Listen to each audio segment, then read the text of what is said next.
Hi, welcome to my channel. I'm Steve Down and this is my guitar.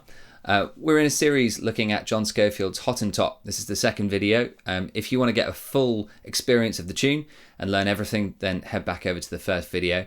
But for today, we're going to be taking a look at the first 16 bars of the solo. The aim with this series is to study what Scofield has done in this solo, whether that's harmonic, melodic or rhythmic techniques, and also some guitar techniques as well. And we'll look at how you can apply them when improvising over this particular piece, or taking those techniques and improvising over a completely different tune. Thanks to everyone who's supported this YouTube channel so far. Thanks for all of the likes, subscribes, comments, and also big thanks to Graham and Matthew who joined the Patreon last week. Thanks guys. If you want to support this channel, then Patreon's the place to go. There's a link coming up on the screen now. And don't forget to give this video a thumbs up and subscribe if you want to see some more. So let's get straight into it. Let's look at the first 4 bars.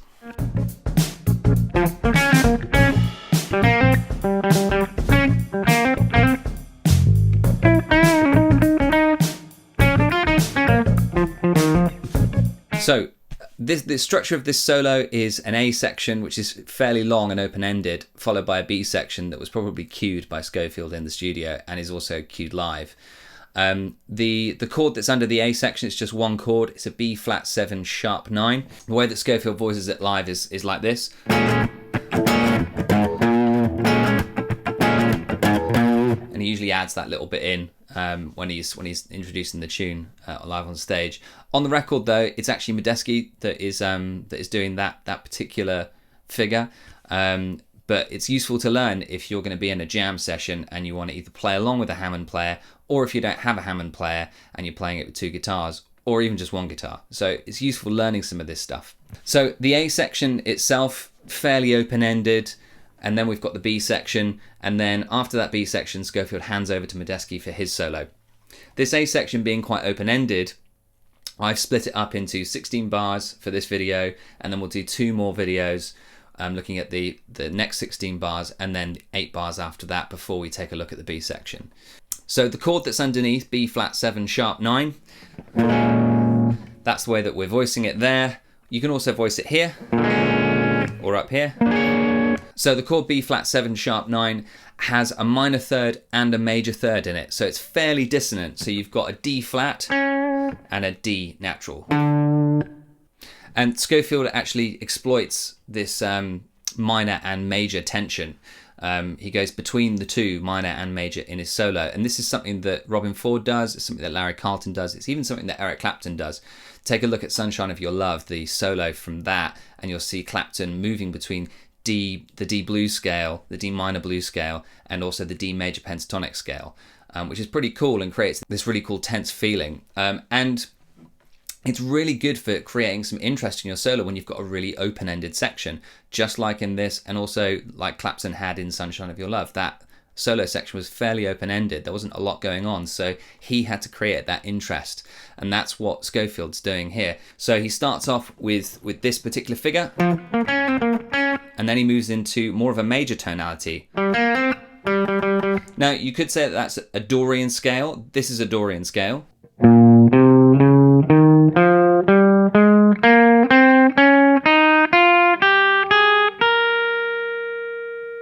And that will be perfectly valid to say that that is a Dorian scale. Sometimes you can view things from 2 camps. And in this particular area, yes, you could view it from Dorian, but I think just for the purposes of this kind of movement and the tension and resolve, I think it's easier and more beneficial for your phrasing to think of it as a movement between minor and major tonality. But you know, feel free to post in the comments if you think different. So he starts off with this minor and then major, and he's really making use of that tension with these 2 notes: the D flat, which occurs in the minor pentatonic,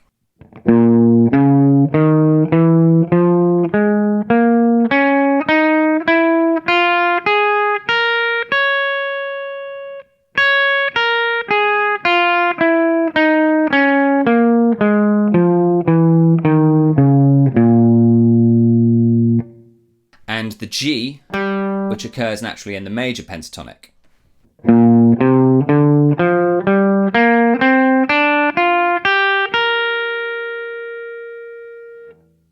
As I said, both of these notes occur in the Dorian scale. So you can think of it just as he's using a Dorian scale, and you can do the same in your solos. But you can also use this particular technique of moving between minor and major to create tension and resolve. So the three favorite notes he's got here are D flat, C, and G, and he's moving around those. My guitar teacher, when I was at university, Dave Marchant, used to say that trying to think of soloing a little bit like planting a garden, that you wouldn't just throw everything in all at once. You'd kind of put a few things in, admire it, stand back, think about it, and then, before you put any more in, you'd really think carefully about what else you're going to stick in there. And I think that's kind of what Scofield's doing here. I think he's taking a leaf out of Jim Hall's book, and he's using these three notes and kind of playing around with them before sticking anything else in. So we've got that tension and resolve between minor and major. He then goes back to minor again, and then he resolves firmly on major. So that little bit at the end where he sticks in that major third, albeit quietly, but he sticks in that major third, I think that's really showing to me that he's going between minor and major pentatonic. So that's the first 4 bars. Let's take a look at the second 4 bars.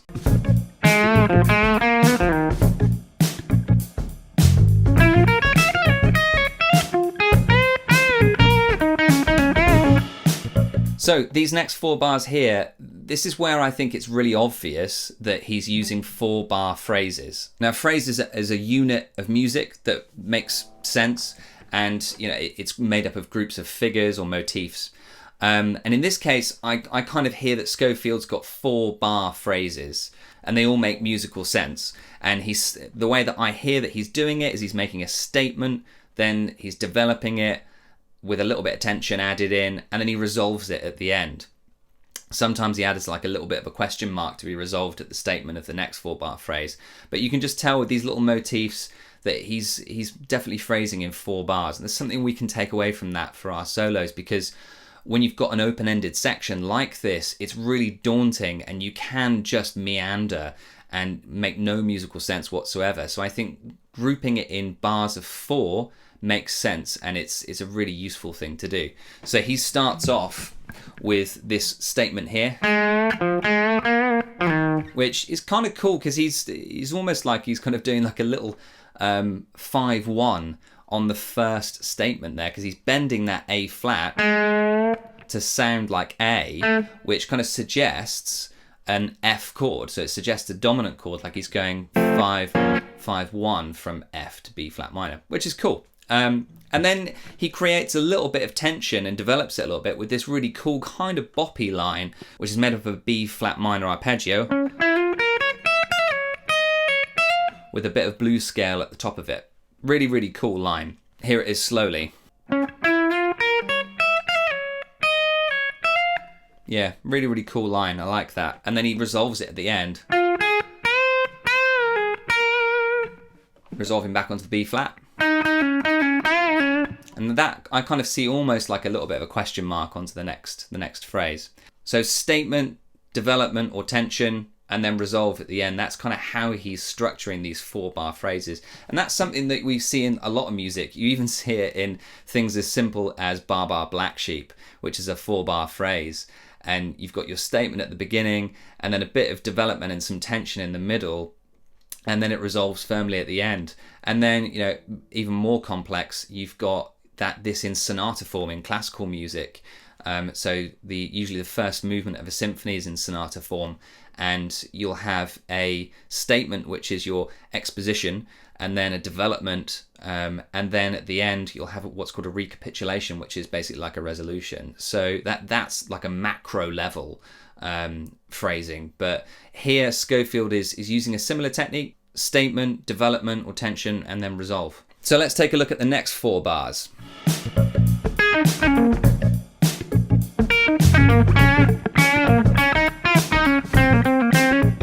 So in these 4 bars, we've got another 4-bar phrase.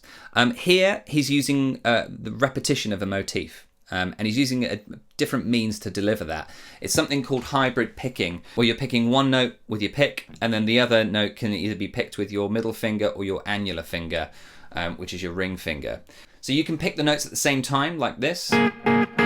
So I'm plucking that note, the 8th fret on the 4th string with my pick, and then I'm picking the 2nd string with my middle finger. Now, this, as I said, this is something that that country players will use to get that really kind of snappy chicken picking kind of sound. But also funk players will use this, and I think Scofield's kind of like harkening back to the kind of like the funk stuff of like the late 60s, early 70s, and he's creating a bit of funk by muting the one with the pick and then getting a bit of a snap with his middle finger on the top string. And it's the same motif with a different note on the second playing of it. So I think he's bringing a bit of funk in here, and this here might be called a ghost note. So this is something cool to stick in your playing to re-deliver a phrase, to deliver it ever so slightly differently. So here's a little exercise for working on your hybrid picking technique. Basically, we're taking the B flat minor pentatonic scale, and we are proceeding each note an octave down with a muted picked note, so like that, and then we're playing the actual note octave up with our middle finger, like that. So here's the exercise.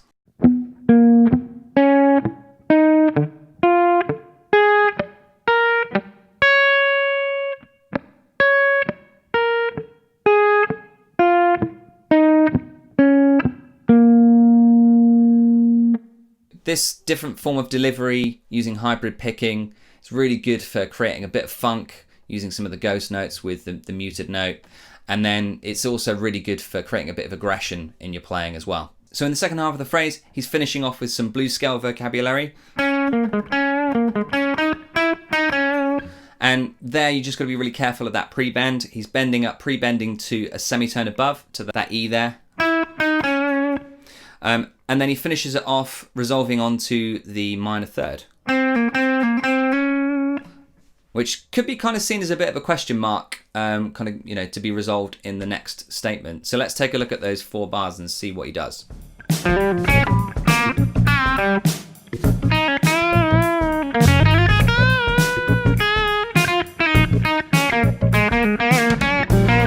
So at the beginning of this phrase, he's using some pinched harmonics. So pinched harmonics is basically where you kind of retract your pick back in between your thumb and your first finger, and you're hitting the string with some flesh at the same time that you're hitting it with the pick. So you should get that kind of like screamy, screechy kind of sound as you do it. It's going to take some experimentation if this is new to you. So experiment with pulling that pick back in and feeling the contact on the string with some flesh of your thumb and also with the pick. In terms of the harmonic that you're going to hear, that's the kind of squealy sound that you hear in there. You can set that by where you're actually doing the pinched harmonic along the string, and you'll hear the harmonic series as you move up further towards the neck of the guitar. I think Scofield's like somewhere kind of smack bang in between the 2 pickups if you've got a 3-3-5. But really do experiment on there. If you're trying to be really accurate, you're going to want to slow down the track itself and see, what it is. I did that, and I kind of, found it somewhere in between the 2 pickups. But do experiment with that if this is something brand new to you. So that's the first little statement that he's doing, and he's using those notes again: D flat, C, and G. Really exploiting that tritone. So that's the interval there. I should have mentioned that right at the top of the video, but this is a tritone interval. So an interval of 3 tones. And when you put those 2 together, it's a really tense sound. And this is something that was actually banned in church music for centuries, because it was seen as like the devil's interval, because it's really, really dissonant. Something that you hear actually at the beginning of Purple Haze by Hendrix, and also in lots of metal tunes as well, because it's just a really satisfyingly dissonant sound that can be resolved. And Scofield's, I think he's making a lot of use of that here, that with the D flat and the G. And then, like I said, he's also got that C in there as well, and that's, I think, is the germ that he's using and extrapolating out all the way through the piece. What I mean by germ is like an idea. He's got that right at the top of the solo, and he's still using it at bar 45. So I think that's something that probably came into his head to develop as he goes through. So the next little part of this 4-bar phrase, he starts bending around the time using legato, using string bending, and he also uses something called microtones, which you might see written on the piece of music as a bend, like an arrow going up, with a quarter sign, a quarter fraction above it, and that means a quarter tone. So you're bending up a quarter tone. On the guitar we only have semitones, so from one fret to another is a semitone. So we can actually bend. On a piano you can't really create quarter tones unless you start messing about inside the actual piano itself. But on a guitar it's fairly easy. All you have to do is listen to the two notes, so a minor third and a major third, and bend your string until you hear somewhere in between. So here's a little exercise for finding those notes.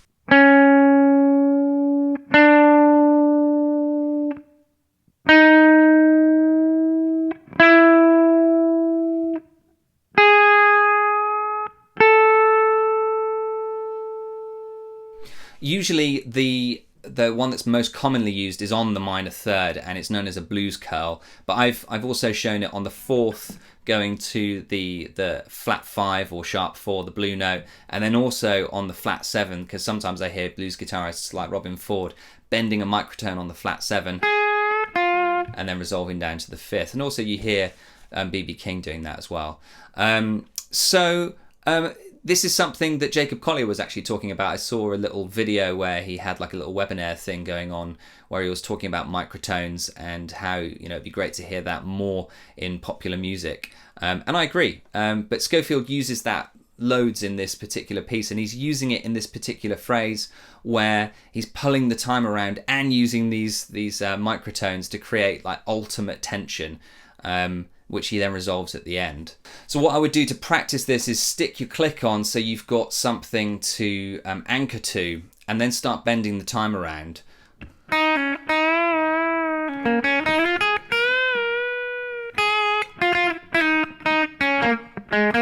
You could even just take 1 bar of it and play it to a click, and you'll see that as I'm bending the time and bending the notes, it creates this really uneasy, tense feeling, which he resolves really satisfyingly with that little phrase at the end.